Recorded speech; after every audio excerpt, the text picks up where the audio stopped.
Hello student, paper second जो हम BCom part second का पढ़ रहे थे कॉस्ट अकाउंटिंग, उसमें हम मटेरियल कॉस्ट कंट्रोल पढ़ रहे थे।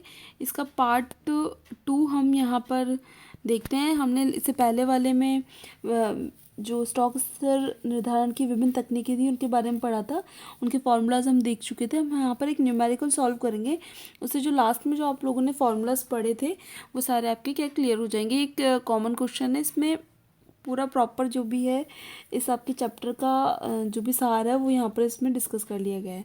तो यहाँ देख लेते हैं। वी लिमिटेड है कोई, जिसकी टीवी की पिक्चर ट्यूब के निर्माता, जो वी लिमिटेड टीवी की पिक्चर ट्यूब के निर्माता है, वर्ष 2012-13 के लिए उनके संचालन का विवरण निम्नलिखित प्रकार से है।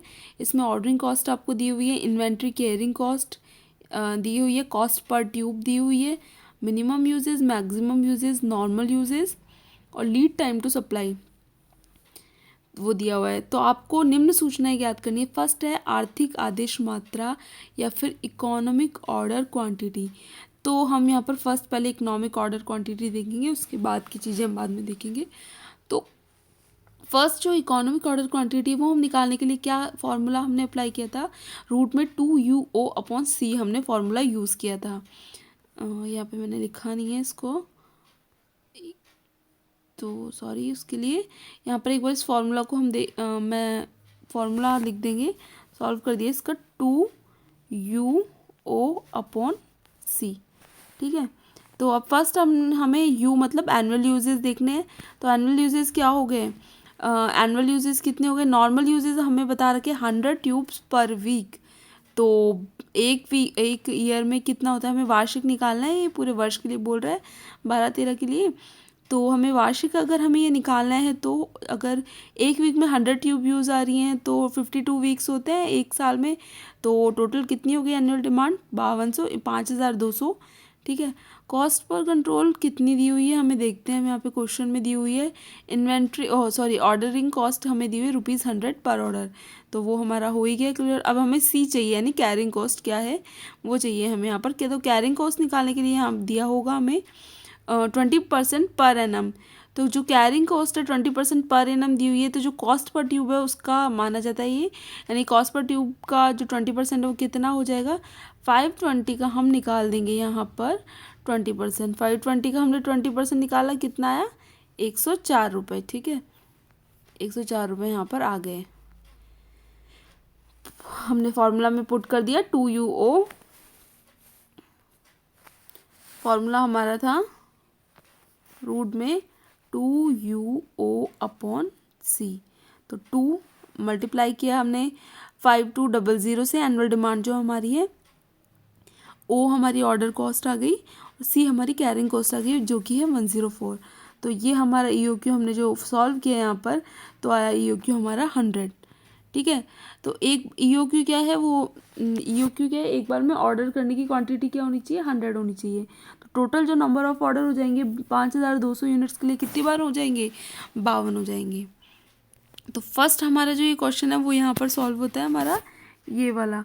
अब इसे नेक्स्ट जो क्वेश्चन दिया हुआ है उसमें दिया हुआ है, यदि जो आपूर्ति करता है मासिक आपूर्ति 5 रुपये के बट्टे पर करने को सहमत है, त्रैमासिक आपूर्ति, ये तो हम बात कर रहे थे वीकली की। अब यहाँ पर त्रैमासिक आपूर्ति के लिए बोल रहा है कि 5 रुपये के बट्टे पर करने को ये क्या है, सहमत है। तो क्या इसे स्वीकार किया जाना चाहिए।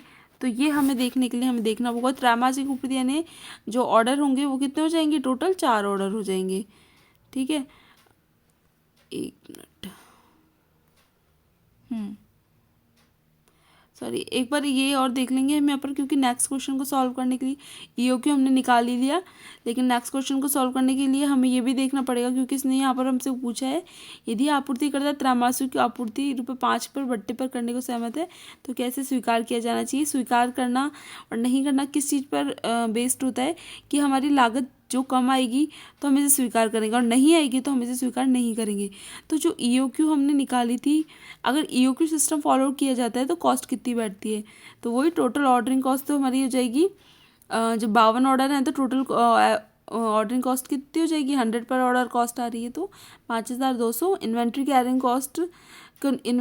कॉस्ट को निकालने के लिए हम क्या करते हैं, जो जस्ट हाँ, इन्वेंट्री इन्वेंट्री कैरिंग कॉस्ट को हम निकालने के लिए क्या करेंगे, यहाँ पर जो एवरेज जो इन्वेंट्री होती है ना, उसका हम क्या कर देंगे, उसमें अपॉन 2 कर देंगे। तो एवरेज इन्वेंट्री हमारी दी हुई है वही 100, सॉरी, तो 100 में हम 100 को हम अपॉन करेंगे, 100 को 2 से 100/2 कर देंगे हम यहाँ पर। तो 100/2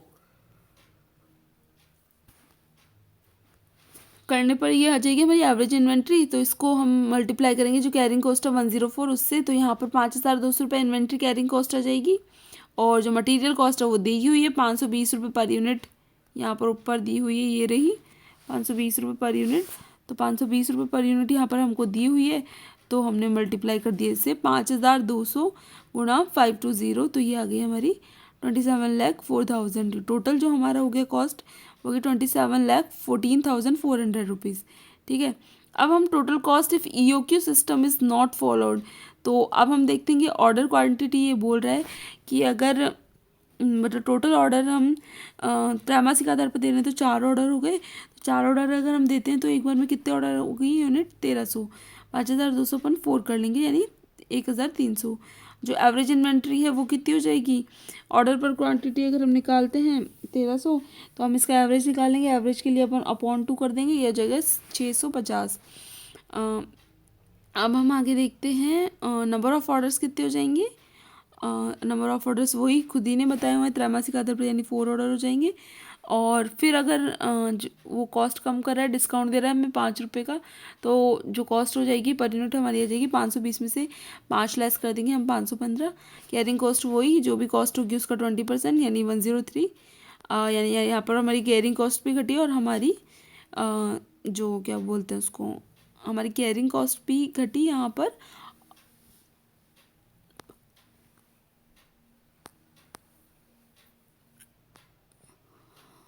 एक मिनट, हाँ, और हमारी जो कॉस्ट पर यूनिट है वो भी कम हुई। तो हमारी जो टोटल कॉस्ट है वो कितनी हुई, टोटल ऑर्डरिंग कॉस्ट कितनी हो जाएगी, 4 ऑर्डर दे रहे हैं हम 100 के हिसाब से, 100 पर ऑर्डर कॉस्ट है, तो यानी कितने हो गए 400, यानी हमारी ऑर्डरिंग कॉस्ट तो कम हो गई पहले से। पहले ऑर्डरिंग कॉस्ट कितनी थी हमारी 5200 और यहाँ पर हमारी 400 ही हो रही है। अब इन्वेंट्री कैरिंग कॉस्ट हमारी हो जाएगी वही, एवरेज इन्वेंट्री को हम मल्टीप्लाई कर देंगे कैरिंग कॉस्ट पर यूनिट से, वो हो जाएगी 103। अब यहाँ पर जो इन्वेंट्री कैरिंग कॉस्ट है वो हमारी बढ़ के 66,950 रुपये हो गई है। इससे पहले ये कितनी थी, पहले वाली कंडीशन में ये 5,200 की बैठ रही है। अब हम मटेरियल कॉस्ट देख लेते हैं एक बार। मटेरियल कॉस्ट हो गई हमारी 5,200 को मल्टीप्लाई कर देंगे 515 से, ये आ गई 26,78,000, यानी ये भी पिछले वाली कंडीशन से हमारी कम हो गई। टोटल जब हम करते हैं तो यहाँ बैठता है 27,45,350। ठीक है, जबकि फर्स्ट वाली जो कंडीशन थी उसमें बैठेगा 27,14,400। तो हम 27,45,350 में से 27,14,400 को लेस करते हैं तो 30,950 का लॉस होगा अगर हम कंडीशन बी अप्लाई करते हैं, यानी कि हम EOQ वाला विकल्प नहीं अपनाते हैं, तो हमें यहाँ पर 30,950 रुपये का लॉस हो जाएगा। ठीक है, यहाँ पर हमें डिफरेंस भी पता चल जाएगा। इसी प्रकार से क्वेश्चंस आते हैं, हमें इसी तरीके के क्वेश्चन आएंगे मेनली, तो ये हम यहाँ पर देख लेंगे। अब हम नेक्स्ट पे आते हैं, रीऑर्डर स्टॉक लेवल के लिए यहाँ पर इनसे बोला है कि पुनः आदेश स्तर यानी रीऑर्डर स्टॉक लेवल जो हमें निकालना है। तो रीऑर्डर स्टॉक लेवल का हमने फॉर्मूला देख ही लिया था लास्ट वाले वीडियो में, तो फॉर्मूला पुट किया है यहाँ पर हमने सीधा सीधा, maximum reorder period into maximum usages. तो हम यहाँ मैक्सिमम रीऑर्डर पीरियड देखते कितना है, मैक्सिमम रीऑर्डर पीरियड वही 6 तो मिनिमम है और 8 वीक मैक्सिमम है, तो 8 वीक मैक्सिमम हो गया। और इसके रीऑर्डर क्वांटिटी फिर मैक्सिमम यूजेज आएगा यहाँ पर। मैक्सिमम यूजेज के अंदर जो हमारा है वो देख लेते हैं, हमें यहाँ पर क्वेश्चन में दिया हुआ है मैक्सिमम यूजेज हमारे 200 दिए, तो 200 को हम मल्टीप्लाई करेंगे 8 से, तो जो 1600 है वो आ जाएगी 1600 unit maximum reorder stock level आ जाएगी। अब मैक्सिमम स्टॉक लेवल के लिए क्या करते हैं, reorder level plus reorder quantity, उसमें से हम माइनस करेंगे minimum time to get supply और minimum rate of consumption. Minimum time to get supply और मिनिमम रेट ऑफ कंजप्शन को हम मल्टीप्लाई कर देंगे तो रीऑर्डर लेवल तो हमने निकाल लिया ऊपर, यानी 1600 यूनिट हमने यहाँ से ले ली, और प्लस रीऑर्डर क्वांटिटी हमें क्वेश्चन में दे रखी होगी। तो हम देखते हैं रीऑर्डर क्वांटिटी, यहाँ पर ऊपर रीऑर्डर क्वांटिटी हमें दी हुई है, एक minute, reorder maximum usages, reorder level, एक मिनट, रीऑर्डर लेवल हमें दिया हुआ है, प्लस रीऑर्डर जो क्वांटिटी यानी ईओ की जो हमने निकाली है वो कितनी है 100, इसे ही रीऑर्डर क्वांटिटी बोलते हैं। तो reorder level plus reorder quantity हमने प्लस कर दी, उसमें से हम लेस कर देंगे minimum time to get supply 6 था और मिनिमम रेट ऑफ कंजप्शन 50 थी। यहाँ पर हम देख लेंगे क्वेश्चन में सब कुछ दिया हुआ है, 50 मिनिमम यूजेस 50 दिए हुए हैं ये रहे, और minimum time to get supply 6। इसको हमने पूरे को सॉल्व किया तो हमारे यहाँ पर आंसर आता है 1400 यूनिट, यानी 1400 यूनिट। अब मिनिमम स्टॉक लेवल, इसके लिए क्या करोगे, रीऑर्डर लेवल में से हम लेस कर देंगे average time to get supply into average rate of consumption. तो रीऑर्डर लेवल हमारा 1600 में से हम लेस कर देंगे average time to get supply क्या हो जाएगा, 8 + 6 को हम 6 मिनिमम प्लस 8 मैक्सिमम अपॉन करेंगे 2, हम तो कितना हुआ 8 + 6 14 अपॉन 2, यानी एवरेज जो टाइम हो गया वो कितना हो गया, एवरेज टाइम हो गया 7, और एवरेज रेट ऑफ कंजप्शन हमें यहाँ पर दी हुई है। तो एवरेज रेट ऑफ कंजप्शन हम ऊपर से ले ही लेंगे, जो कि एवरेज रेट ऑफ कंजप्शन हमारी नॉर्मल जो दी हुई है हमें वो हम निकाल,